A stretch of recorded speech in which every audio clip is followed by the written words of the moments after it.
Olá pessoal, seja muito bem-vindo ao canal Lendo e Querendo. E hoje então, tá certo? A gente vai conversar um pouquinho sobre um livro muito bem conhecido por vocês, tá certo? Acredito que todo mundo já conhece esse livro. Estou falando do 1984, do George Orwell. Vou tentar aqui dizer a minha opinião sobre esse livro aí pra vocês, tá bom? Porque tem muita coisa, gente. Eu fui separar aqui, tá certo? Que eu tinha que falar.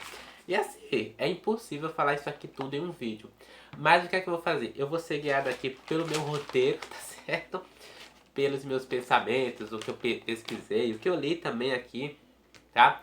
Sobre a obra. Então eu vou pedir perdão para vocês primeiramente, porque eu estou gripado. Então assim, a minha voz não sei se está um pouco diferente, mas eu estou gripado e eu vou fazer algumas pausas aqui nesse vídeo para dar uma olhadinha nos textos de apoio, porque são vários e nas informações, enfim. Eu não vou focar tanto assim na história exatamente, porque eu não me lembro tanto, ou assim, 100% do que eu li, né? Ninguém absorve 100% da obra, né, na verdade. Porque eu li esse livro aqui ano passado, né? E esse ano, o que eu fui fazer? Por isso que eu não fiz o vídeo antes, né? Eu fui ler os textos de apoio que estão nessa ediçãozinha aqui, tá vendo?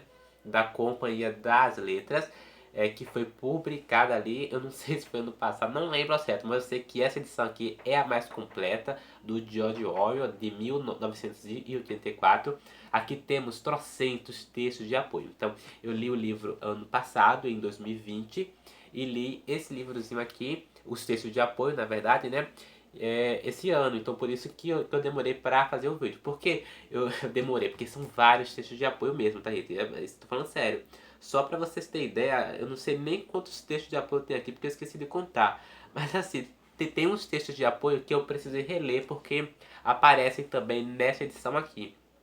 Mas assim, temos Thomas Pynchon, Omiki Braha, não sei, Martha C. Nussbaum, vários textos de apoio, Bernard Crick, enfim. Nem sei se estou pronunciando certo, mas enfim. E outra coisa também, eu não sei se o vídeo vai parar aí a qualquer momento, porque talvez eu fale muito e leia muito texto aqui para vocês, os que eu separei, e o vídeo acabe parando aí do nada porque a memória acabe, né? E se a memória acabar, o vídeo vai parar. Então eu não sei quanto tempo aí eu vou falar. Eu resto para que seja ali os 45 minutos, que é o que a gente, de minutos aqui, que a gente costuma resenhar, tá? Vamos lá, do que é que se trata o 1984 de George Orwell, essa famosa obra do autor, considerada por muitos críticos como a sua grande obra. Do George Orwell, eu só li A Revolução dos Bichos, né, que já tem vídeo aqui no canal, eu vou deixar o link lá embaixo. Esse livro aqui também se trata de uma distopia, podemos dizer assim, podemos enquadrar numa distopia bem diferente desse 1984, mas ainda assim é um livro é, bem legal, que também aborda o totalitarismo, também aborda o socialismo, na verdade. Eu cometi um erro naquele vídeo anterior, eu falei comunismo, mas na verdade é socialismo, né? O grande tema, assim, né? O grande centro desse tema. Aqui em 1984 também teremos o socialismo ali novamente estando em voga na história, tá? Mas vamos lá, do que é que se trata esse livro? Esse livro aqui ele foi publicado em 1949, poucos meses antes do George Orwell morrer, né? E a história desse livro, eu vou contar assim bem resumidamente, porque eu não me lembro de vários detalhes, tá? E eu não estudei muito para fazer esse vídeo, porque eu queria uma coisa mais espontânea, porque tem vários vídeos aqui no YouTube, várias leituras conjuntas de 1984. Então a minha intenção aqui não é ser o grande vídeo, porque não tem vários conteúdos aí sobre esse livro, tá? Iremos conhecer a história do Winston Smith, que é o grande protagonista aqui desse livro. Então, quem é o Winston Smith? É um ser normal, né? Ele trabalha ali no órgão público, né? Nessa Oceania, né? Nesse país, nesse bloco continental, podemos dizer assim, que seria a Oceania. Ele vive ali numa cidade especificamente chamada Londres, né? Que pertence à Oceania e ambientado ali na pista de pouso número 1, tá certo? E a grande ideologia da Oceania seria o socialismo inglês, que é chamado como Ing Soci, né? Então assim, uh, além da Oceania, que é esse bloco, teremos outros blocos que entram em guerra com a Oceania, que seria a Eurásia e a Lestásia. Eu tô com a colinha aqui, tá? Porque é muita coisa. Que são também outras superpotências. A Oceania também é uma superpotência. Então você percebe aqui logo no início que a forma de governo dessa Oceania é o totalitarismo, é o socialismo, tá certo? Que é governado pelo grande irmão. Que, se você for dar uma olhadinha aqui no nome e traduzir ele para inglês aqui, né? Você vai perceber que é Big Brother. E sim, a origem lá daquele programa lá do reality show da Globo, né? Que eu não gosto, mas respeito quem gosta. É o Big Brother. Surgiu aqui do 1984, né? Então vamos lá. Então Winston trabalha para esse órgão público chamado Ministério da Verdade. Só que dentre os Ministérios da Verdade, esse é só um, porque tem outros ministérios aqui também presentes nessa obra. Então assim, vou citar alguns que é falado aqui no livro. O Ministério da Verdade, responsável por notícias, entretenimento, educação e belas artes. E temos também o Ministério da Paz, que é responsável pela guerra.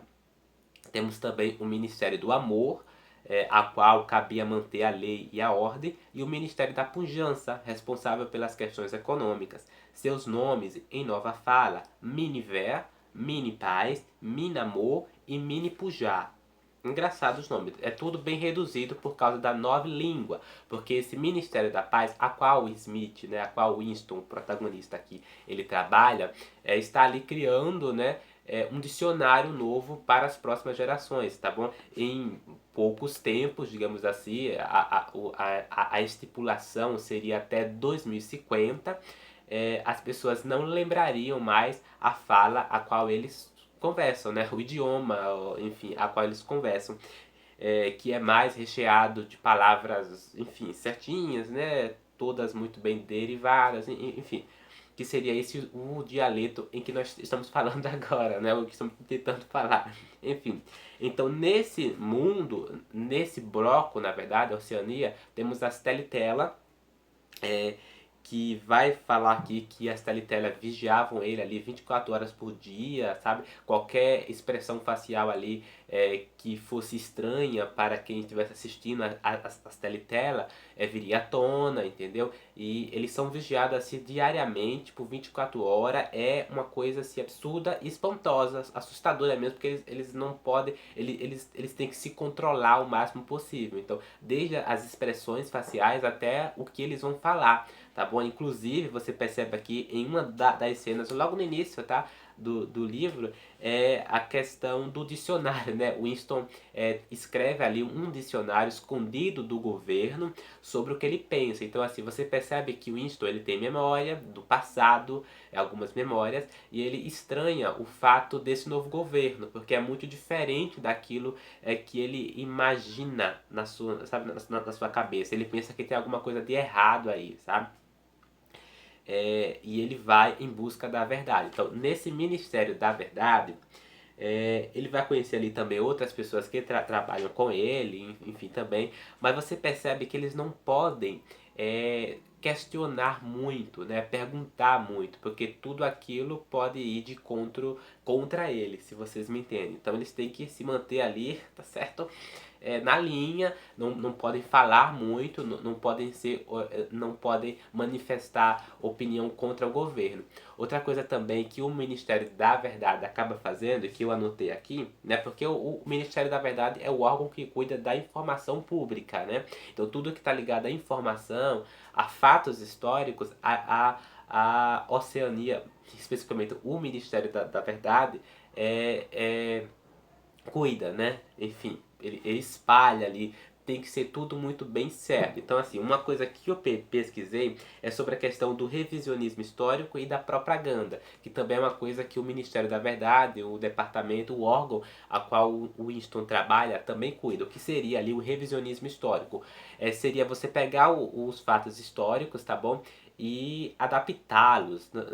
Você não deixar claro, explícito ali isso não pode ter de situações que vá de encontro contra o governo, contra o grande irmão, né, contra esse Big Brother aí. Porque se qualquer coisa fosse contra, se as informações ali fossem contra esse grande irmão, esse governo, a coisa daria ruim. Então, não é isso que eles querem, não é? Então seria isso. Então, o Winston, ele lembra de alguns detalhes do passado, e ele tenta ir em busca da verdade. Ele quer a verdade. Mas, na verdade, você vai percebendo aqui que o passado ele é muito contraditório, sabe? Não dá, é muito difícil você comprovar a verdade nesse governo, se você me entende. Nessa Oceania. E o lema desse governo é guerra é paz, liberdade é escravidão, ignorância é força. Perceba, ignorância é força. Enfim, seria ali o lema ali bem autoritário, digamos assim, né? É ali esse mundo. Tô achando aqui as minhas anotações, tá? Porque eu notei outra coisa também aqui. Bom, então o Winston ele vai ali se apaixonar, na verdade, ele vai manter um relacionamento ali com Julia, né? Julia, muitos críticos falam que seria ali, que teria ligação, né, com Julia, né? Ou com Julia não, com a esposa de George Orwell na realidade. Ela apresentaria traços ali da personalidade da esposa de George Orwell, né? Eu achei isso bem interessante, ó. Então ele vai manter esse relacionamento com essa garota, que veja só vocês, concorda com muita coisa do que ele fala. Então ela odeia o governo junto com ele e vai com ele pesquisar a verdade, comprovar a verdade. Na verdade, você vai entrando aqui numa busca de verdade e de revisitar o passado com pessoas idosas. Então, assim, você percebe que mesmo aquelas pessoas idosas, a quais ele encontra aqui na história, são pessoas que estão quase esquecendo as coisas do passado, né? Devido à lavagem cerebral que esse governo, tá bom, faz com eles. É uma coisa absurda. Então eles concordam em muitas coisas, eles estão ali tentando, tá bom? Solucionar, enfim, e voltar a ser como antes, tá bom? A eles de fato terem liberdade. E teremos outro personagem aqui também que se chama O'Brien. Eu acho que eu estou pronunciando certo, tá? Eu não assisti nenhum vídeo do YouTube, gente, ainda. Mas então, desculpe a pronúncia de um nome se caso eu falar errado. Mas O'Brien pertence ali a uma outra classe, porque eles dividem as classes em três, né? Que seriam a classe alta, a classe média e a classe baixa, né? Até hoje nós temos isso, né?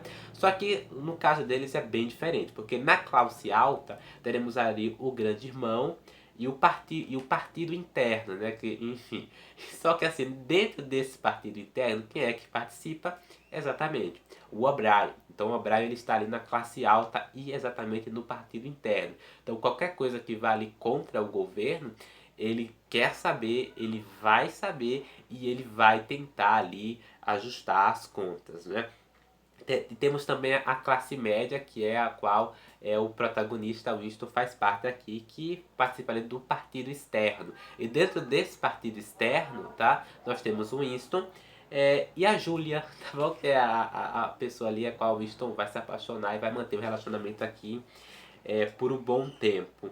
E na classe baixa temos as proles. Só que as proles aqui, né, que seriam os proletariados, podemos dizer assim, não são tão abordadas aqui. Eu senti falta, né? Na primeira vez que eu li, senti falta de ter esse abordamento mais ali das proles, né? Dessa classe baixa. Essa anotação aqui, a qual eu anotei, veja só. Às vezes, de fato, era possível apontar uma mentira específica. Não era verdade, por exemplo, que, como afirmavam os livros de história do partido, o partido tivesse inventado o avião. O Winston se lembrava de que, na sua mais tenra infância, já existiam aviões, só que era impossível provar o que quer que fosse. Nunca havia a menor prova de nada. Uma única vez em toda a sua vida, ele tivera nas mãos uma prova documental irrefutável da falsificação de um fato histórico. E naquela ocasião, não. Então, assim, você percebe que para eles comprovar alguma coisa é muito difícil, né? Porque é tudo muito bem é, é um esquema muito bem planejado. Então, aquela informação precisa passar por esse setor aqui, por esse departamento e tudo mais. Então, é uma burocracia muito difícil para ele. E tem também essas telestelas, né? Tem até um momento aqui bem engraçado, ao mesmo tempo que constrangedor, em que ele está no trabalho e do nada a teletela manda ele prestar atenção e manda ele se posicionar direito ali, tá? E ele começa a ficar nervoso e você percebe que as pessoas que participam desse departamento, as que estão num patamar mais autoritário, digamos assim, as que mandam ali umas das outras, né? Elas cumprem direitinho a função delas e elas estão no momento certo, sabe, no lugar certo e isso é constrangedor aqui, porque qualquer coisa que o personagem faça vai ser captado pelas telestelas e do nada ele vai ser visto ali como uma afronta, uma oposição do governo. Isso chega a ser muito constrangedor. E vamos ver o que eu anotei aqui. Ah, sim, eles estão criando ali a nova língua, né, que seria a nova fala. E o que seria ali essa nova fala? A intenção dessa nova fala é, na verdade, modificar essa língua, né? É como eu tinha comentado aqui, eles estão criando um dicionário onde eles vão reduzir as palavras. Eu vou até anotar, procurar esse texto aqui para não falar qualquer bobeira aqui para vocês, tá? Ah, achei. Nem precisa terminar o vídeo, isso aqui quem fala, eu creio que seja o Simon, tá?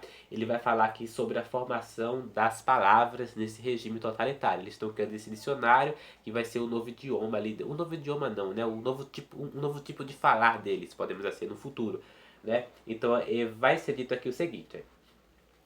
É claro que a grande concentração de palavras inúteis está nos verbos e adjetivos, mas há centenas de substantivos que também podem ser descartados. Não só os sinônimos, os antônimos também. Afinal de contas, o que justifica a existência de uma palavra que seja simplesmente o oposto de outra? Isso é uma pergunta.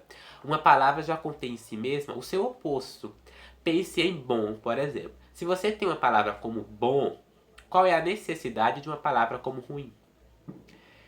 Desbom dá conta perfeitamente do recado. É até melhor porque é um anônimo perfeito, coisa que a outra palavra não é. Ou então, se você quiser uma versão mais intensa de bom, qual é o sentido de dispor de uma verdadeira série de palavras imprecisas e inúteis como excelente, esplêndido e todas as demais? Mais bom resolve o problema, ou duple mais bom, se quiser algo ainda mais intenso. Claro que já usamos essas formas, mas na versão final da nova fala tudo o mais desaparecerá. No fim, um conceito inteiro de bondade e ruindade será coberto por apenas 6 palavras. Na realidade, por uma palavra apenas. Você consegue ver a beleza da coisa, Winston?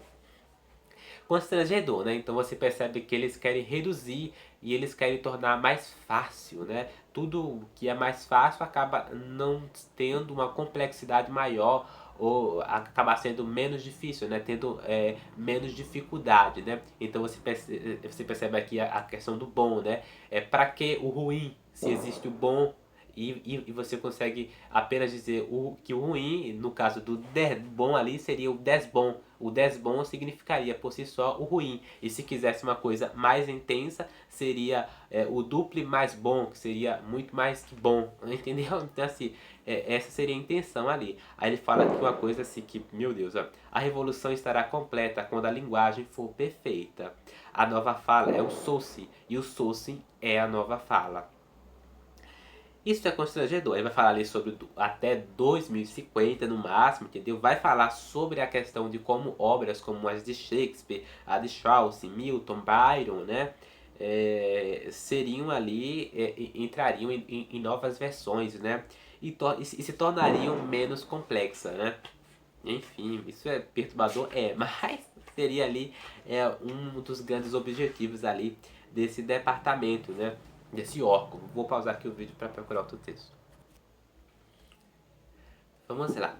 Eu anotei esse textozinho aqui bem interessante, tá bom? Que retrata ali a guerra, né? O que seria a guerra ali para o protagonista, né? O Winston, né? Veja que interessante o que ele vai dizer aqui, ó. O ato essencial da guerra é a destruição, não necessariamente de vidas humanas, mas dos produtos do trabalho humano. Aí ele fala. A guerra é uma forma de despedaçar, de projetar para a estratosfera ou de afundar nas profundezas do mar, materiais que não fosse isso poderiam ser usados para conferir conforto excessivo às massas e, em consequência, a longo prazo, torná-las inteligentes demais. E aí, o que seria a guerra para você? É isso? Isso aqui foi a guerra para o protagonista aqui, que é o Winston, né? Ali sobre a questão dos produtos, né? De como a guerra destrói tudo que está à sua volta, né? Isso é interessante. Bom, a gente vai. Eu vou dar aqui só o plot twist, podemos assim, de 1984 para irmos para os textos de apoio aqui que eu separei para conversarmos. Então, assim, o que é que vai acontecer com isso aqui? Então ele vai continuar ali com o seu plano de encontrar a verdade e de derrocar esse governo, de acabar com esse tipo de governo, enfim, de tudo voltar a como antes e deles ter liberdade ali. Tudo isso com Julia. Então ele vai confiar muito em O'Brien. E veja só vocês, por um momento a gente vai pensar que O'Brien está do lado dele. Mas à medida que a história, que a história se passa, a coisa não é bem assim, entendeu? O'Brien não está do lado dele e vai se manifestar contra ele aqui e tudo mais. E você vai precisar ler ali, porque não é só contra ele, é contra a Julia também. E aí, tá certo? O O'Brien vai ali, digamos assim, que prender o Winston, né? E vai ensinar para ele a verdade do governo, que é a única verdade que vai existir na Oceania. E de que, enfim, toda a forma de repúdio e toda a forma de resistência que o Winston tem aqui, no final das contas, vai acabar sendo inútil. Porque é como que ele vai comprovar a verdade que ele quer, sabe? É estranho, mas é isso aí. E numa dessas discussões aqui, eu achei esse diálogo aqui incrível. Veja que interessante aqui o que ele vai falar. Mas como vocês impedem, desculpe, mas como vocês podem impedir que as pessoas se lembrem das coisas? Gritou Winston, tornando a se esquecer momentaneamente do mostrador. É involuntário.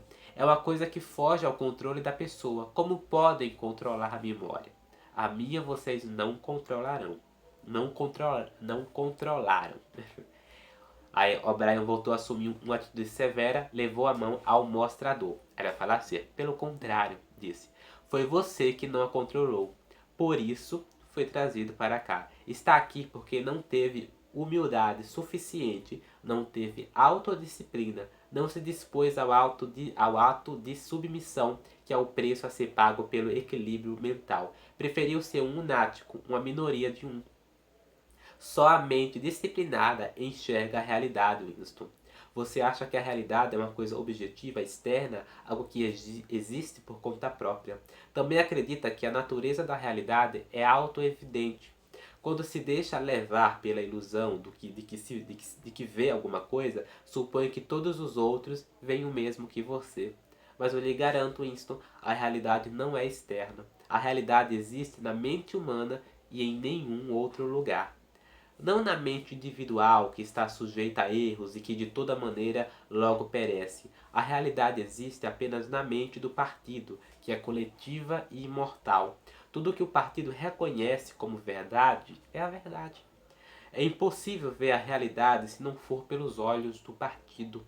É esse o fato que você precisa reaprender, Winston. E isso exige um ato de autodestruição, um esforço de vontade. Você precisa se humilhar antes de conquistar o equilíbrio mental. Percebam, você precisa se humilhar antes de conquistar o equilíbrio mental. E é exatamente isso que o O'Brien vai fazer aqui com ele, né? Vai fazer vários processos ali de tortura para tentar, veja só vocês, fazer com que ele se adeque, né, ao duplo pensamento, né? Que seria essa forma de duplo pensar, né? De você ter dois pensamentos ali, mas que no final das contas há essa contrariedade ali dos pensamentos, tá? Você não saberia qual seria a verdade, né? Porque você está em duplo pensar, você pensa em duas coisas, né? Mas esse duplo pensar acaba fazendo com que o governo se beneficie mais, porque o Winston, isso não, os outros, enfim, personagens aqui que já se adequaram a essa forma de duplo pensar, eles estão completamente adequados ao governo, entenderam? Então eles não procuram exatamente o lado opositor ao governo, e sim o lado do governo. É uma questão muito complexa, você vou abordar aqui nos textos de apoio, eu vou ler aqui algumas coisas para vocês. Mas é interessante vermos ali como o personagem vai tentar resistir por muito tempo, né? E aí a pergunta é, será que o Winston vai conseguir destruir esse tipo de governo, né? A Oceania, tudo vai voltar a ser como antes, tá? Mas o que é antes, tá? Outra coisa aqui bem interessante, durante essas conversas, né? Que o Winston vai tendo aqui com o O'Brien, né, nessa tortura, ele vai começar o seguinte, olha, isso aqui que fala, eu acredito que deva ser o O'Brien. Agora eu vou responder a minha própria pergunta. É o seguinte, o partido deseja o poder exclusivamente em benefício próprio. Não estamos interessados no bem dos outros, só nos interessa o poder em si. Nem riqueza, nem luxo, nem vida longa, nem felicidade, só o poder, pelo poder. Poder puro. O que significa poder puro?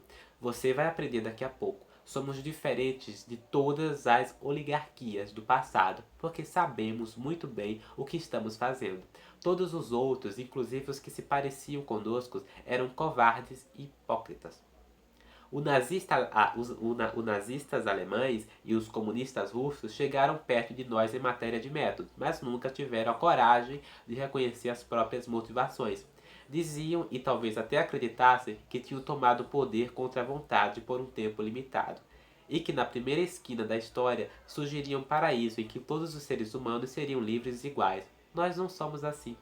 Sabemos que ninguém tomou o poder com o objetivo de abandoná-lo. Poder não é um meio, mas um fim. Não se estabelece uma ditadura para proteger uma revolução. Faz-se a revolução para instaurar a ditadura. O objetivo da perseguição é a perseguição. O objetivo da tortura é a tortura. O objetivo do poder é o poder. Agora você está começando a me entender como estou. Então você percebe que o único objetivo desse governo, né, do grande irmão, podemos dizer assim, é o poder por poder. Né? Isso ele quer o poder. E a grande conquista do grande irmão é exatamente o duplo pensamento, né? É exatamente você entrar na mente do ser humano, né? De você conseguir manipular a natureza humana, né? E quando você consegue isso, você é a pessoa mais poderosa do mundo, porque você tem, no final das contas, tá bom? Você tem o controle do ser humano. E se você tem o controle do outro, o que mais você quer? Entendeu? Você conseguiu tudo, podemos dizer assim. Ou não conseguiu nada, porque o que seria um retrato desse governo? Qual seria o retrato dessas pessoas, tá bom? Elas não questionam, elas só falam aquilo que o governo quer ouvir, elas não têm vida praticamente. Elas não são individuais, se vocês me entendem. Elas não são indivíduos. E o Winston é o indivíduo, porque ele pensa, ele critica, ele questiona, ele quer saber a verdade. E ele vai em busca dela, né? Ó, vamos ver aqui. Mas o solo, sempre esqueço como é que se pronuncia a palavra solo em português, é uma vergonha, mas enfim. Está cheio de ossos de animais extintos, mamutes, mastodontes e répteis enormes que viveram aqui muito antes de alguém falar em ser humano. Isso é uma pergunta. Alguma vez você viu esses ossos, Winston? Claro que não, eles foram inventados pelos biólogos do século XIX. Antes do homem não havia nada. Depois do homem, se sua extinção vier a ocorrer, não haverá nada. Fora do homem não há nada. Perturbador, mas enfim.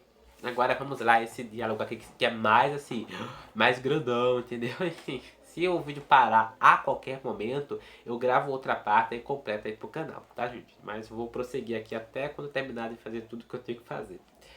E de dizer pra vocês o que eu notei. Ó. Como um homem pode afirmar seu poder sobre outro, Winston? Winston pensou, fazendo-o sofrer. Respondeu, né? Winston respondeu. Exatamente, fazendo-o sofrer. Obediência não basta. Se ele não sofrer, como você pode ter certeza de que obedecerá à sua vontade e não a dele próprio? Poder é infligir dor e humilhação. Poder é estraçalhar a mente humana e depois juntar outra vez os pedaços, dando-lhes a forma que você quiser. E então, está começando a ver que tipo de mundo estamos criando é exatamente o oposto das tolas utopias hedonistas imaginadas pelos velhos reformadores.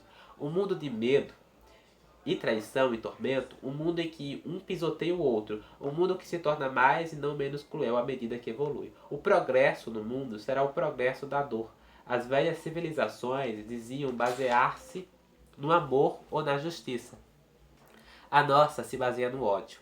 No nosso mundo, as únicas emoções serão o medo, a ira, o triunfo e a autocomiseração. Tudo mais será destruído. Tudo. Já estamos destruindo os hábitos de pensamento que sobreviveram na época anterior à Revolução.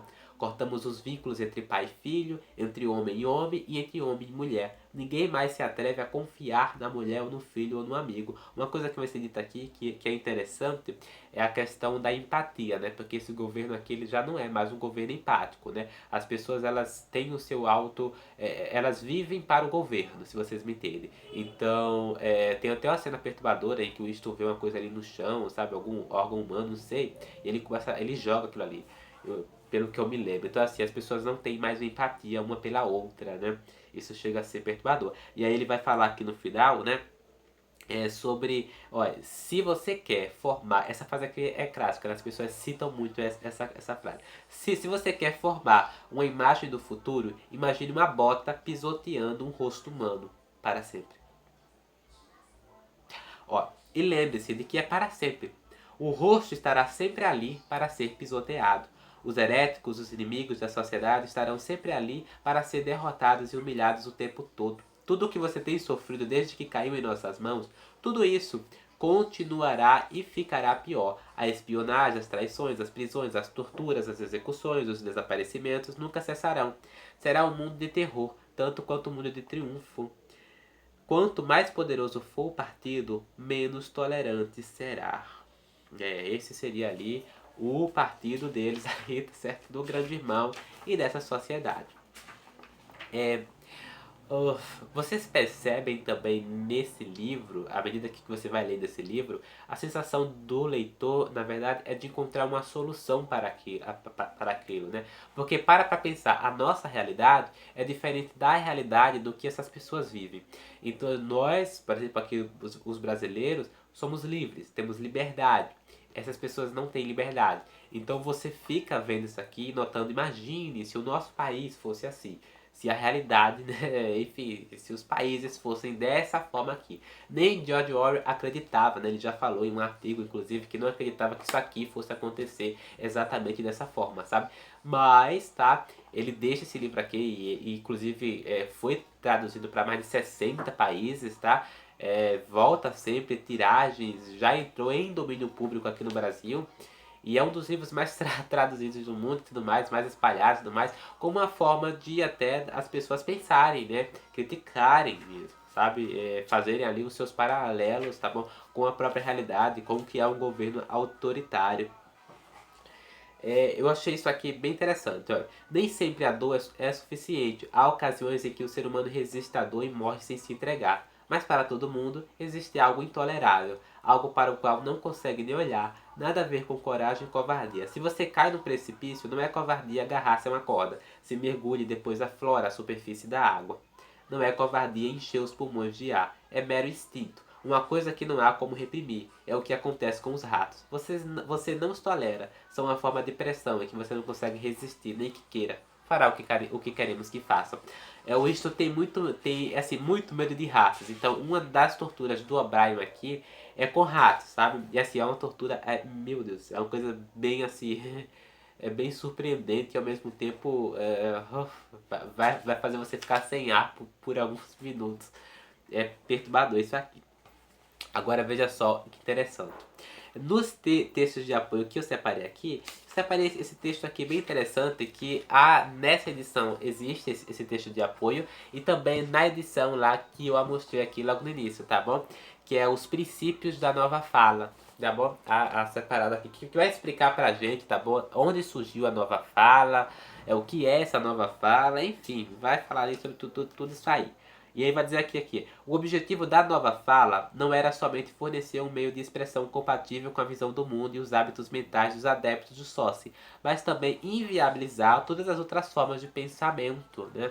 Isso aqui é interessante, mas também inviabilizar todas as outras formas de pensamento, ou seja, seria unicamente e exclusivamente aquilo. Perdoado, ok. A palavra livre continuava a existir em nova fala, porém só podia ser empregada em sentenças como o caminho está livre ou o toalete está livre. Não podia ser usada no velho sentido de politicamente livre ou intelectualmente livre, pois as liberdades políticas e intelectuais já não existiam nem como conceitos, não sendo, portanto, passíveis de ser nomeadas. Bom, democracia, não é mesmo? Enfim. Então, o conceito ali de livre, você percebe que há também esse conceito da liberdade, do que é livre. Então, eles não podiam usar esse outro meio ali de falar que são livres, né? Isso aqui é interessante. Bom, existem também outras palavras ali que eles vão encurtando, né? Como, por exemplo, crime pensar, mini manso, mini interno, mini velho, que são lá os ministérios, né? E nesse texto aqui, ele é muito bacana porque ele vai se separando ali, tá? O vocabulário A, o vocabulário B, o que seria ali o vocabulário ser também, né? O vocabulário ser, enfim, é tudo muito separado. Então, se você tem essa edição, até procure na internet mesmo, porque já entrou em domínio público a questão da nova fala, tá bom? Que até hoje muitas dessas falas, né? Muitos desses termos que estão nesse livro são usados, né? Inclusive, teve um ano aí nos Estados Unidos que um político falou uma coisa, aí associaram com esse livro, e aí o livro do nada entrou na lista dos mais vendidos ali do país, que acho que foi os Estados Unidos, tá? Perturbadão. Enfim, deixa eu ver de texto que eu separei aqui mais para ler aqui. Separei isso aqui. Ó, um dos desenvolvimentos mais característicos e destrutivos de nossa sociedade é o fato de que o homem, ao se tornar cada vez mais um instrumento, transforma a realidade progressivamente em algo relacionado a seus próprios interesses e funções. Para pensar nesse lado ali egocêntrico do homem, né? E aí? Ó, descrevendo o tipo de pensamento dominante em 1984, Orwell cunhou um termo que já se tornou parte do vocabulário moderno, que é o duplo pensamento. Esse texto aqui, ele é do... Deixa eu dar uma olhada aqui no carinha que eu sempre esqueço, mas vê. Ele é do Erich Fromm. Erich Fromm. Está nessa edição aqui, é um texto de 1961. E ele vai dizer que o duplo pensamento é o seguinte, ó.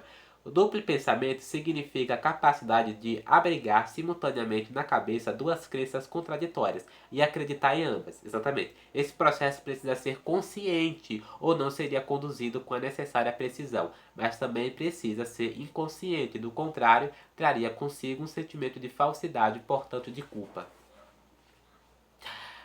Ou seja, tudo teria que ser consciente. O Winston lá está passando por esse processo do duplo pensamento, mas é uma coisa mais perturbadora. Então você percebe que para ele chegar a isso aí, assim, a coisa vai ser complicada. Ou a dúvida, ele vai chegar a isso aí? Qual é o fim do 1984? Vocês vão precisar ler para saber. E é isso, acho que dos textos aqui, não, eu separei mais um aqui. Tem um texto aqui que é de Ben Pilot, eu não sei pronunciar. É de 1989. Esse texto é interessante porque é uma opinião contrária ali sobre a obra. Na verdade, é uma opinião. Ele, em alguns pontos, ele discorda de alguns críticos, principalmente a questão da linguagem aqui desse livro. Ele fala sobre isso aqui, ó, interessante. Como entretenimento, o romance funciona bem, em certo nível, mas tem limitações enquanto arte. Falta desenvolvimento narrativa, o diálogo é por vezes fraco e a maioria das pessoas é bidimensional, existindo apenas para explicitar uma opinião política ou para atingir de raspão um tipo existente no mundo real. Então, para ele, os personagens eles são muito caricatos, podemos dizer assim, né?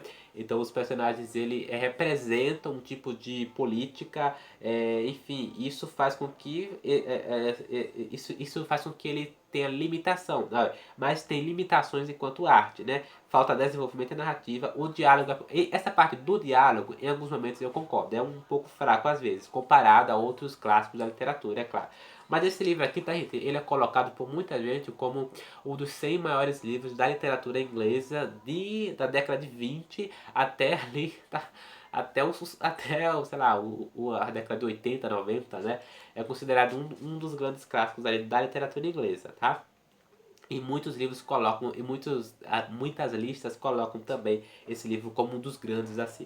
Mas a questão do diálogo eu também concordo, a questão que é um pouco fraco, tá? E vai falar aqui sobre a questão da limitação dele enquanto ato. Ele vai falar uma coisa bem interessante aqui que eu vou completar. Ó. O senhor Charrington, antiquário que aluga um quarto para ninho de amor de Winston e que se revela o policial do pensamento disfarçado, é extraído de uma centena de romances de suspense baratos. Muita gente se ofendeu com isso aqui, eu sei, mas enfim. Ele vai falar ali sobre a questão de O'Brien. Para esse crítico aqui, que eu vou, enfim, falar o nome dele novamente, Ben Pilot, enfim. Ele fala que o O'Brien é o personagem mais complexo, é o personagem mais completo e que mais, assim, tende a se encaixar ali, que tem uma construção intelectual mais forte. Ele vai falar o seguinte: dos três personagens principais, apenas o sinistro O'Brien é uma construção intelectual. Não chega a ser um ser humano de carne e osso, mas a imagem sombria e definitiva do totalitarismo. Isso aqui eu concordo, tá? Você vê aqui as coisas que o O'Brien fala, ele está completamente alienado ao governo, sabe? Não há possibilidade, não há meio, não há como você fazer com que o O'Brien ele ele seja opositor ao governo, ele vá contra o governo. Não há como fazer isso. Você vai percebendo isso aqui aos poucos até chegar esse grande aumento ali da prisão do Winston. É uma coisa perturbadora, porque você quer solução e enfim, você precisa ler para saber o final. Eu não vou dar spoiler do que é o final, apesar de eu ter dito aqui alguns spoilers da narrativa. Gente, se fosse definir esse livro em uma palavra, eu definiria constrangedor. Eu já terminei de ler os textos de apoio que eu leria dessa edição aqui pra vocês. Estamos em 41 minutos do vídeo. Quando parar, eu acho que eu não sei se vai parar. Eu resto para que não pare aos 45, aos 46. É porque teve uma vez que parou aí. Mas enfim, se parar, eu vou fazer outro vídeo e eu acabo publicando ali no canal como parte 2 dessa resenha, tá? Então assim, esse seria o 1984, os textos de apoio dessa edição. Eu acabei não falando para vocês os pós-fácios, né? De quem foi que escreveu. Mas eu falei cada um ali à medida que eu citava, né, os textos, né? Tô indo para cá, né? Aqui nessa edição temos três textos, que é do Eric Fromm, de 1961, o Ben Pilot, de 1989, e o Thomas Pynchon, de 2003. Eu nasci em 2003, mas enfim, interessante, nem tanto. Mas, o que acontece? Recomendo, os textos de apoio são incríveis, muito bem colocados, edição maravilhosa, tradução ali perfeita, ou quase perfeita, não li em inglês, né, pra saber. Mas, tá certo? Naquela outra edição que eu mostrei para vocês, é de fato o que tem os grandes textos, e alguns inclusive pegam daqui e que estão mais completos, tá? Aqui você percebe que eles dividiram mais os textos de apoio. Nessa edição aqui, os textos estão completos mesmo, enfim.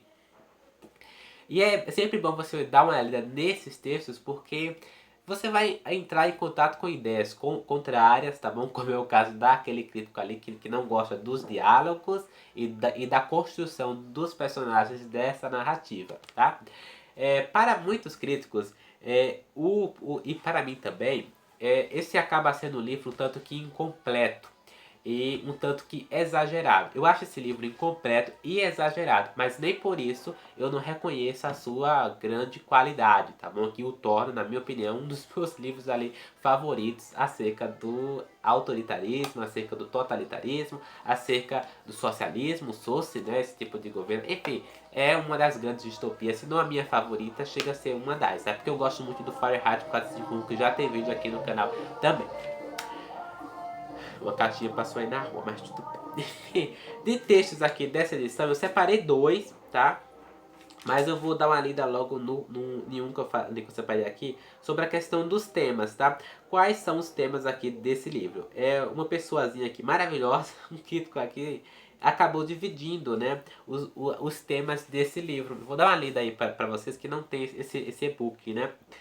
Esse é um texto do Bernard Crick que não tem nessa edição, tá bom? É exclusivo dessa ediçãozinha aqui mesmo. Exato. Ó, já falar a questão dos principais temas que são abordados aqui em forma de sátira pelo George Orwell. A divisão do mundo feita em Teherã por Stalin, Roosevelt e Churchill. O segundo tema, os meios de comunicação de massa e a proletarização, o que agora chamamos de dubbing down, a simplificação dos conteúdos. E o terceiro tema, a sede de poder e o totalitarismo. Além de condenar moralmente os que acreditam no poder pelo poder, o satirista mostra na figura de O'Brien que a sede de poder os enlouquece. Isso é interessante. O quarto tema aqui, ó, a traição dos intelectuais, todos os retratados no partido externo que prostituem seus talentos na propaganda e temem demais pela vida, ou na verdade pelo emprego, para contestarem o núcleo do partido, o patrão. E o quinto tema, a degradação da língua no avanço para a nova fala, a fim de tornar linguisticamente possível a crítica ao partido. Mas note-se, na última frase do apêndice sobre a nova fala que o projeto teve de ser aliado para 2050, o satirista sugere que não há como controlar a língua e a literatura demóticas. Acho que eu falei certo. E o sexto tema, a destruição empreendida pelo Ministério da Verdade, de qualquer história e verdade objetiva, mais uma vez um exagero satírico sobre a maneira como figuras históricas como Trotsky e Burkhardt haviam simplesmente desaparecido dos arquivos históricos e até fotográficos soviéticos. E o sétimo tema, a tese de James Burrow, outrora bastante conhecida, sobre a convergência entre o comunismo e capitalismo por meio da esfera administrativa. Nem o capitalismo, nem o comunismo venceria, mas seus administradores desenvolveriam uma cultura comum. Achei isso aqui interessante. Mas enfim, então assim, você percebe que o socialismo, o comunismo são temas desse livro em forma de sátira também, tá? Até pela representação em que os personagens estão aqui. A questão das teorias também, você vai perceber que o Goldstein, né, é muito colocado aqui porque eles precisam ali reverenciar uma certa pessoa aqui do totalitarismo ali. Eu achei isso aqui interessante. Eu não sei ao certo quais foram as inspirações de George Orwell para escrever esse livro, mas além da Guerra Fria, né, que estava acontecendo, você tem também ali a questão do nazismo, né? O George Orwell pode ter se inspirado no nazismo, no socialismo, ali, União Soviética, né? E também no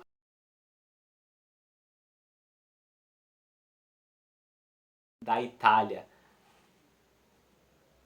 Olha, já mandou um aviso ali de IMB, é para que não ultrapasse ali. Se pausar, tá, gente? Eu pauso o vídeo e gravo outro ali para completar, tá? Mas também do fascismo da Itália. Então, queria saber muitas inspirações exatas ali de George Orwell para escrever esse livro. Eu desejo para que não pare, pelo amor de Deus, aqui o vídeo.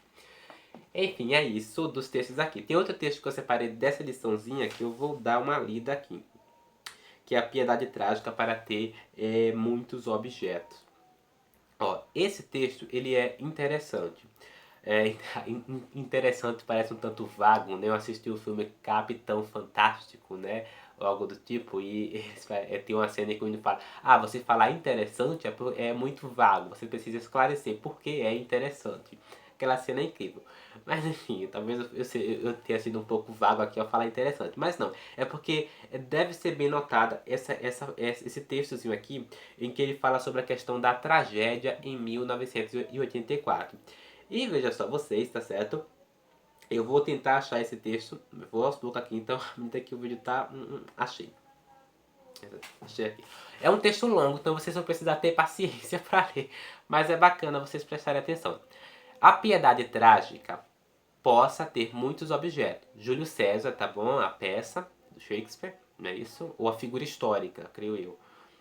Afinal, é uma tragédia sobre a morte da República, mas eu creio que esteja se referindo aqui à peça mesmo do Shakespeare. É uma tragédia sobre a morte da República Romana. As emoções que a sustentam fundam-se pelo menos geneticamente num senso de profundo amor e lealdade a um número restrito de pessoas. Lealdade essa que não se altera com os caprichos de mudanças nas circunstâncias políticas. De mudar, o que gera a tragédia é justamente aquele senso do enorme valor intrínseco de algo ou de alguém que pode ser ferido e modificado.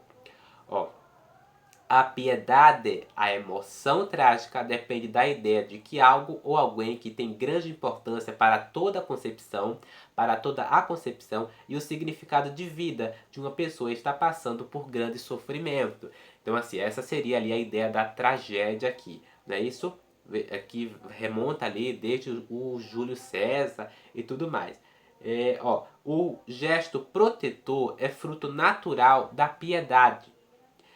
Quando uma pessoa vê o desastre recair sobre alguém, a quem já dá profundo valor em seu esquema próprio de fins, todo o seu ser acorre para lhe dar proteção e abrigo.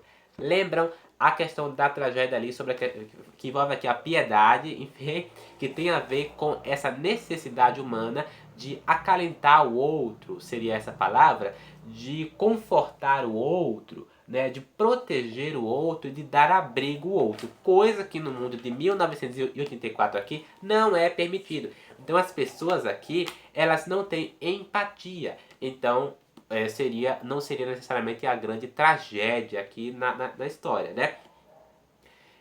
E isso aqui é um destaque importante, porque tem uma cena aqui em que o Winston, inclusive, vê, né, uma mãe abraçando o seu filho, digamos assim, tá bom? E a mãe tenta proteger o seu filho, coisa que no governo as pessoas elas são criadas com a função de ir contra essa forma de empatia, né? Eles não podem ter empatia um pelo outro. Eles não têm que ser individual, eles têm que pensar em si mesmo. Então, há até um pensamento aqui, num desses textos aqui de apoio, que é bem interessante, é sobre a questão de como você instiga, né, essa fase da criança, que quando ela é a fase egocêntrica. Passamos por essa fase, todo mundo passa por essa fase segundo o Piaget, né, grandes, pelo que eu estudei em sociologia, né. A gente passa por essa fase ali do egocentrismo, né? As crianças elas tendem a ser um tanto que egocêntricas, né? Esse brinquedo é meu, entendeu? Essa boneca é minha, esse boneco é meu, né? Então vocês percebem que quando esse egocentrismo dessa criança ele é alimentado, tá bom? E ele não é quebrado, acontece isso com essas pessoas aqui. Elas não sofrem de empatia. E a destruição da empatia é a destruição do que é ser humano, certo? A gente tem que parar para pensar por esse lado. Eu achei essa discussão envolvendo a empatia num governo totalitário um tanto que instigante e interessante. Preciso ler ali mais acerca. É preciso voltar ali, né, isso, aos textos do Piaget, tá bom? Enfim, alguns textos de pessoas que falam mais dessa fase, tá? E esse governo, o grande objetivo dele é fazer com que as pessoas, o quê?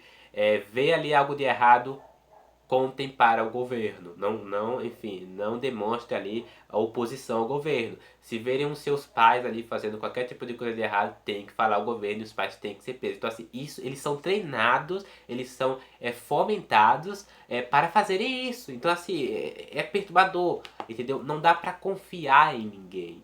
E eles têm que exercer ali esse tipo de pensamento que é alimentado pelas pessoas autoritárias aqui, tá? Há certos reverenciamentos aqui que você para pensar, meu Deus, e se isso existisse na realidade, tá? Mas na verdade existe, porque quando a gente para pensar também na questão do ditador, da figura do ditador, eles sofrem daquela coisa que é o ego, né? O ego grande, né? É você alimentar a importância daquele ditador para o país, né? Isso fazer com que eles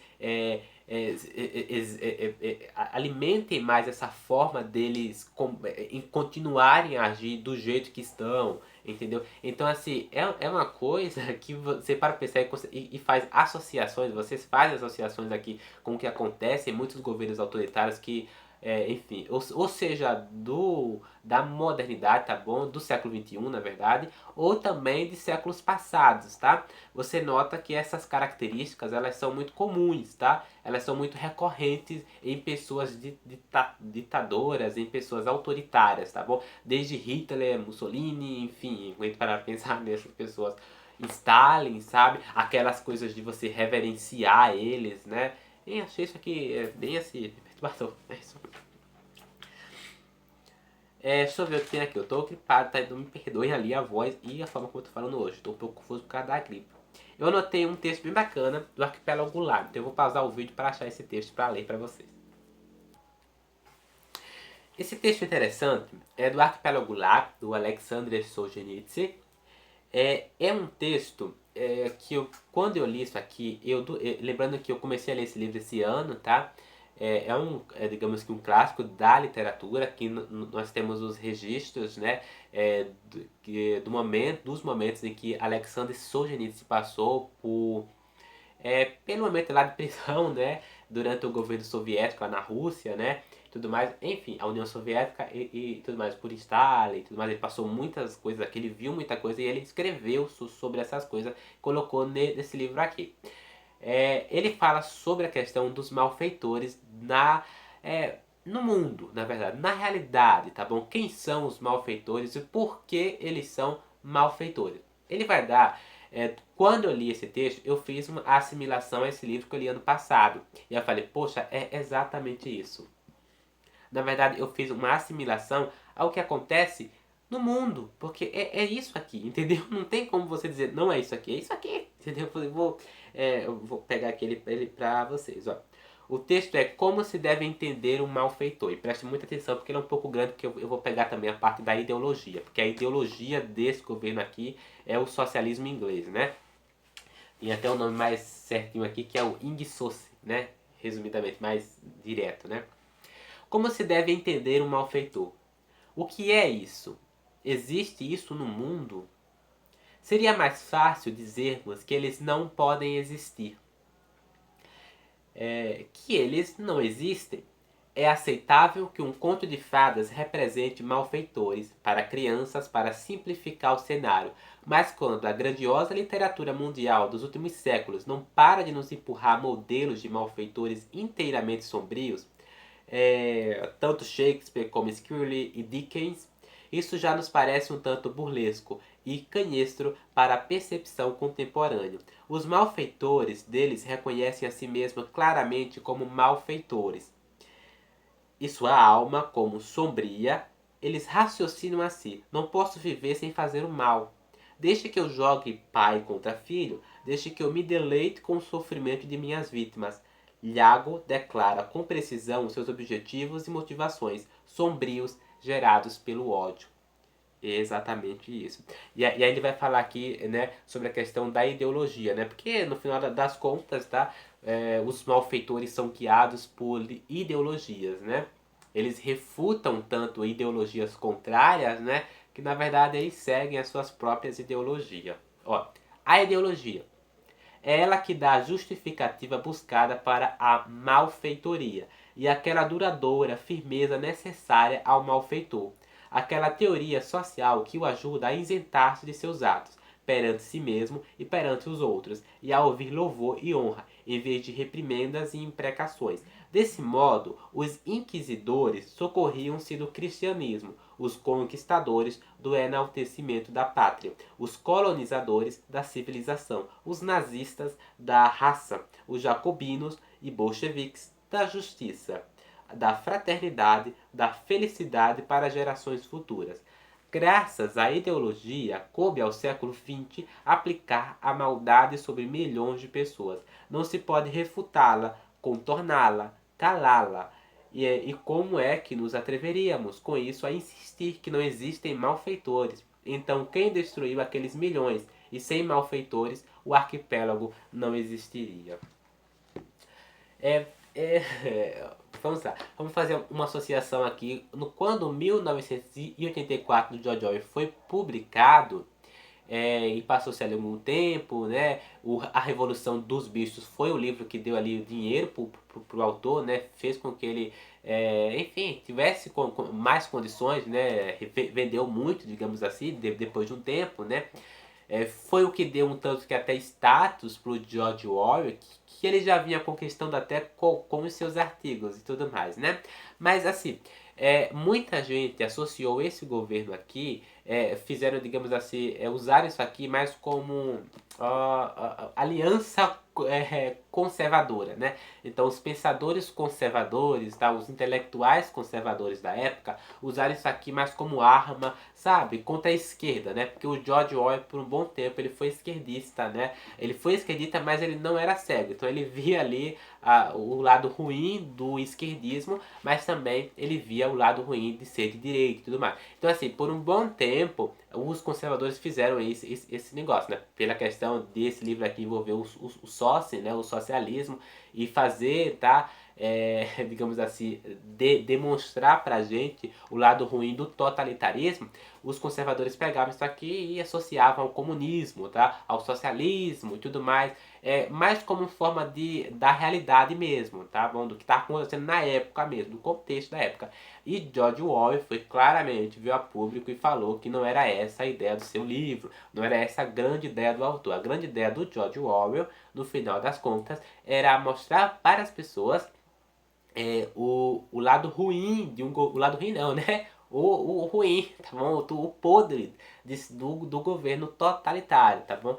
Do que um governo totalitário pode fazer com a humanidade, tá bom? De como alimentar o ego dessas pessoas que não têm empatia, que são malfeitoras e que seguem ideologias, no final das contas, elas podem acabar com a raça humana. Mas quando eu me refiro a acabar com o ser humano, eu me refiro com acabar com a empatia do ser humano, tá? Eu me refiro com você ter controle da humanidade, tá bom? Essa seria a arma ali. Então, 1984, o grande objetivo desse livro aqui não está ligado como eu posso dizer, a lados políticos, podemos dizer assim, tá? Mas sim ligado ao que no final das contas ninguém quer que aconteça com seu país, né? Um governo totalitário, autoritário e tudo mais, tá? Então esse livro, inclusive ele é muito vendido, continua sendo muito vendido aí nas listas dos mais vendidos, citado e tudo mais. Eu acho isso interessante. Uma coisa que devemos lembrar e que eu acabo falando aí é que esses livros aqui eles acabam sendo mais precisos à medida que o mundo evolui, à medida que a sociedade vai evoluindo, tá? Não devemos esquecer o passado, tá? Esses livros nos provam isso. No final das contas, o passado ele é contraditório, mas, tá certo? Não devemos esquecer o que aconteceu com o passado, o que aconteceu com o passado, o que está na história humana, tá? Devemos revisitar sempre e devemos buscar ali as fontes necessárias para que, tá certo? Atos como esse, governos como esses, políticos como esses, não voltem a governar um país e não voltem a fazer da raça humana, tá? É, sei lá, jumentos, né? Digamos assim, porque é exatamente o que acontece com essas pessoas, né? Elas não são individuais, elas não têm liberdade, elas não têm democracia, não é isso? Vou ver se eu esqueci de falar aqui alguma coisa e volto. Achei aqui uma coisa interessante, tá? Sobre a questão da loucura, né? Olha, mas a quem cabe determinar o que é loucura e o que é sanidade numa sociedade em que todos, incluindo os que controlam o pensamento, aprendem a acreditar que 2 e 2 podem ser 5. Orwell, Orwell nos lembra o quanto nossa aceitação do conhecimento objetivo é volúvel, o quão incerto é nosso domínio do passado, tá? O passado ele pode ser modificado e é isso que acaba acontecendo ali nesse órgão, né, do departamento a qual Winston trabalha, né? Ele pode ser modificado e as pessoas podem passar por lavagem cerebral. E como é que essas pessoas vão comprovar, né? Como é que elas vão achar a verdade e comprovar em um meio onde a verdade já é determinada, né? Enfim, eu achei isso aqui assim, constrangedor e tudo mais. Uma coisa que vai ser falada aqui em um desses textos de apoio aqui é sobre a questão do duplo pensamento, que é muito abordado pelos críticos, tá? Eu até enjoei de ver essa palavra aqui, mas tudo bem, é importante. É sobre a questão de como o duplo pensamento já existe na psicologia, já existia na psicologia muito antes de Orwell, né? O Fitzgerald, que escreveu O Grande Gatsby, eu li esse livro ano passado, ou foi ano passado, creio eu, ou em 2019, não lembro certo. E, enfim, já existia na psicologia há muito tempo e George Orwell se apossou disso, né? Se apossou tanto que essa palavra é aí usada, né? Faz referência ao seu livro, tá? Às suas teorias, né? Enfim, Esse livro aqui ele também criou muitas coisas envolvendo ali reality shows, tá? Ele vai dizer aqui também na página 30, há uma, uma descrição aqui da história mesmo, vai falar que como as pessoas elas eram pegas de repente nas suas casas. Então assim, elas estavam fazendo ali alguma coisa, sabe? E aí, quando elas eram, enfim, elas eram opositores do governo, o governo ia lá, pegavam ela na calada da noite, para ninguém saber, e as pessoas não sabiam para onde essas pessoas iam, para onde, enfim, levavam essas pessoas, o que acontecia com essas pessoas que eram vistas ali como opositores do governo, enfim, que demonstravam ali algo contra o governo. Elas sumiam, né? Para falar aqui, seus nomes eram removidos dos arquivos, todas as menções a qualquer coisa que tivessem feito eram apagadas, suas existências anteriores eram negadas e em seguida esquecidas, né? Essas pessoas paravam de existir. Uma coisa que também acontece muito aqui no Arquipélago Lá. O Alexander Solzhenitsyn ele vai falar aqui que é exatamente assim, as pessoas da União Soviética, quando apresentavam esse tipo de comportamento, eles pegavam elas e do nada essas pessoas sumiam, levavam aos campos de concentração e enganavam elas dizendo o seguinte: você vai passar ali um tempinho e tudo mais, mas na verdade elas passavam mais, elas ficavam anos sem ver a família, mais anos e até envelhecerem e morrerem de alguma doença lá dos campos de concentração e tudo mais, até apodrecerem, não é isso? É uma coisa que acontece nos governos totalitários. E aí, uma coisa bem interessante que o Winston pergunta sobre essa questão da nova fala e o que acontece com a prole, com os proletariados, tá bom? Apesar de chegar 2050 e de eles construírem essa nova fala, né, esse jeito de falar reduzido, o que acontece com os proletariados que são os excluídos, tá? Eles vão continuar falando o mesmo linguajar, porque, enfim, né? Tá certo, a resposta é até interessante. Vocês vão precisar ler para saber, senão eu vou acabar dando algum spoiler aqui para vocês. Winston ele vai, enfim, visitando algumas pessoas, procurando saber ali dos objetos antigos, de pinturas, de quadros, tá bom? Tentando rememorar o passado e encontrar a verdade, né, e tudo mais. Ele vai inclusive entrevistar alguns velhos, alguns idosos, é isso? E ele vai tentando descobrir mais, ele vai mantendo ali algumas relações, tudo secretamente. Então, é tudo muito constrangedor e tudo muito amedrontador para ele. Então, ele precisa ali ter um controle das suas expressões faciais, de tudo, porque senão, tá bom, ele ia ser descoberto ali devido às telestelas, devido a alguma pessoa ali que acabasse denunciando ele, digamos assim. Então, ele e Julia, tá bom, acaba discutindo ali sobre a questão da mãe de Winston, né? E de que ela foi raptada, capturada e tudo mais, e que do nada ele não sabe mais quem ela é, para onde ela foi, né? Ele vai falar também sobre a questão dos sentimentos, tá? Ele vai falar isso aqui: quando você ama a Gwen, ama essa pessoa, e mesmo não tendo mais nada a oferecer, continua oferecendo-lhe o seu amor. Como não havia mais chocolate, a mãe abraçara a filha com força. Então ele vai relatar aqui sobre momentos em que as mães protegem os seus filhos, coisa que hoje em dia, nesse governo, já não acontece da mesma forma, né? Então ele vai falar aqui sobre um exemplo da mãe que tenta proteger sua filha contra uma bala, entendeu? Perdida e tudo mais. Isso num diálogo com Júlia. E aí, levando em consideração que eu acabei de falar sobre os proletariados, ele vai falar o seguinte: o que o partido fizera de terrível fora convencer as pessoas de que meros impulsos, meros sentimentos não servem para nada, destituindo-as ao mesmo tempo de todo e qualquer poder sobre o mundo material. Lembra a questão da empatia e tudo mais, né? A partir do momento em que você caísse nas garras do partido, o que você sentia ou deixava de sentir, o que fazia ou deixava de fazer, não fazia nenhuma diferença. Dessa ou daquela forma você sumia e nunca mais ninguém ouvia falar de você nem de seus atos. Você era simplesmente retirado do curso da história para pessoas de até 2 gerações passadas. Porém, isso não teria grande importância, pois ninguém pretendia mudar a história.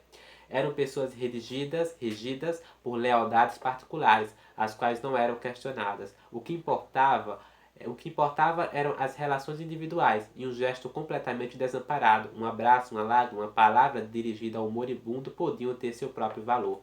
Os proletas, lembra lá da classe dos proletas, né? Os proletas ocorreu-lhe de repente. Haviam permanecido nesse estado. Não eram leais nem a um partido, nem a um país, nem a uma ideia. Eram leais uns aos outros. Pela primeira vez na vida, não desprezou os proletas, nem pensou neles apenas como uma força inerte que um dia despertaria para a vida para reformar o mundo. Os proletas haviam permanecido humanos, não estavam enrijecidos por dentro. Haviam-se aferrado às emoções primitivas que ele próprio era obrigado a reaprender mediante um esforço consciente. E ao pensar nessas coisas, lembrou-se aparentemente sem dar muita importância de como algumas semanas antes vira uma mão decepada caída no calçamento e a chutara para a sarjeta como se fosse um talo de repolho. Isso é perturbador, eu sei, tá bom? Então ele fala sobre a questão da falta de empatia, como eu tinha falado com vocês, né? E dessa classe dos proletariados, tá bom? Que eles não pertencem, no final das contas, a nada. E ele vai dizer aqui, ele vai até citar um exemplo de que ele viu uma mão, né, no acostamento, né, ou algo do tipo. E aí o que é que ele faz? Uma mão decepada, vejam só vocês, caída no calçamento e ele chuta isso aí pra sarjeta, né, como se fosse um talo de repolho. E eu sei, é perturbador, mas eles não sentem emoção um pelo outro, né? Eles a qualquer momento eles podem abandonar o outro, digamos assim, a contestar o outro, a trair, essa palavra, trair o outro. E ele vai falar ali sobre a questão de como, ao decorrer do tempo, ele e Júlia podem do nada ser ali traídos por alguém e serem presos, tá bom? Que é isso que ocorre com eles aqui à medida que a história se passa, né? Podemos continuar juntos por mais 6 meses, um ano, não há como saber. No fim, com toda certeza, não estaremos juntos. Você se dá conta de como estaremos profundamente sozinhos no fim? Depois que nos agarrarem, não há nada, nada mesmo que um de nós possa fazer pelo outro. Se eu confesso, eles fuzilam você. Se me recuso a confessar, fuzilam você do mesmo jeito. Nada que eu possa fazer, ou deixar de dizer, adiará sua morte por 5 minutos que seja. Nenhum de nós dois conseguirá saber se o outro está vivo ou morto. Nem isso. Ficaremos sem nenhum tipo de poder. O importante é só uma coisa, que a gente não traia um ao outro, embora nem isso faça a menor diferença, né?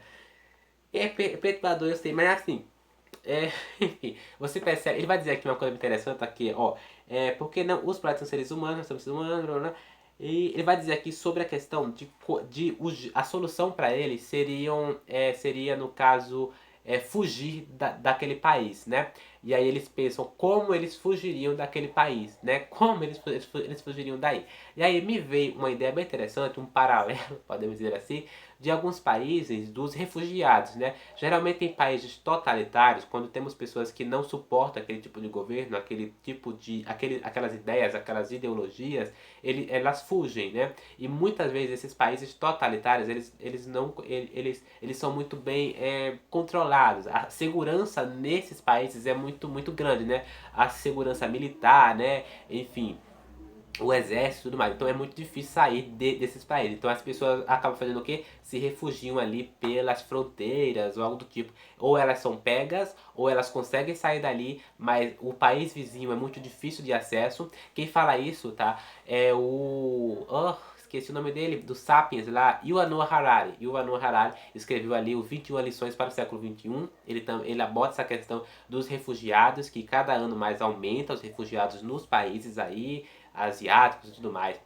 Então é muito difícil sair daquele país. Então tem a questão também da língua, né, da dificuldade da classe pobre, né, isso, aprender um novo idioma para conseguir se refugiar no outro país, né, falta dinheiro, falta estrutura, falta conhecimento, como é que eles vão adquirir esse conhecimento, tá bom? E tem países em que a pobreza é tanta que eles não têm meios de conhecer outra língua.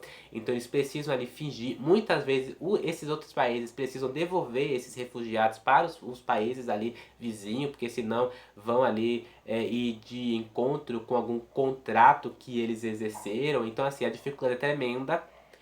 Mas é isso aí. Uma coisa que é dita também que é bem interessante, e alguns críticos falam, é que o George Orwell, acho que foi George Orwell que falou esse negócio, que se o seu país não proíbe esse livro, então ele é um país libertário. Achei interessante, tá? Enfim, se o seu país ler 1984, ele é um país livre, ele é um país que tem democracia no final das contas. As pessoas têm liberdade de expressão e têm liberdade de escolha. Liberdade de escolha, que é o que eles não têm, e liberdade de expressão, que é o que essas pessoas não têm. Não? Isso aqui é interessante, né? Porque no final das contas, para pensar, o seu país é totalitário, você lê essa obra aqui, você faz um paralelo, tá certo? Com o seu país, com o seu governador, né? E aí, tá, esses livros aqui, geralmente, em países totalitários, eles são banidos, tá? Não há possibilidade disso aqui ser colocado nas prateleiras das livrarias, tá? Imagine, né? As pessoas, literalmente. E tem países a quais essa obra não foi traduzida, não, tá? Não, por causa do seu conteúdo, tá? E principalmente em países aí totalitários, tá? Que tem um governador autoritário, tá? Pra pensar em que países eu estou falando. Já me veio na cabeça um aqui, mas eu não vou dizer porque tá? Eu posso ser apedrejado aí. É, então assim, leiam 1984, pensem, reflitam e parem para pensar na realidade do nosso país, na realidade dos outros países, não é isso? Eu acho interessante. Agora, uma coisa que também me ocorreu agora, certo? Já estamos mais de 1 hora e 14 minutos de vídeo, vou pausar isso aqui a qualquer momento. É sobre a questão de onde fica, né, a organização mundial, né, onde fica, na verdade, esses grandes órgãos mundiais, né. Uma frase que o Yuval Noah Harari fala, tá, no livro de 21 lições para o século XXI, é sobre problemas globais exigem soluções globais. É uma frase bem clichê, né, bem assim, né, mas ele coloca isso lá no seu livro. Eu li esse livro ano passado, tá, gente?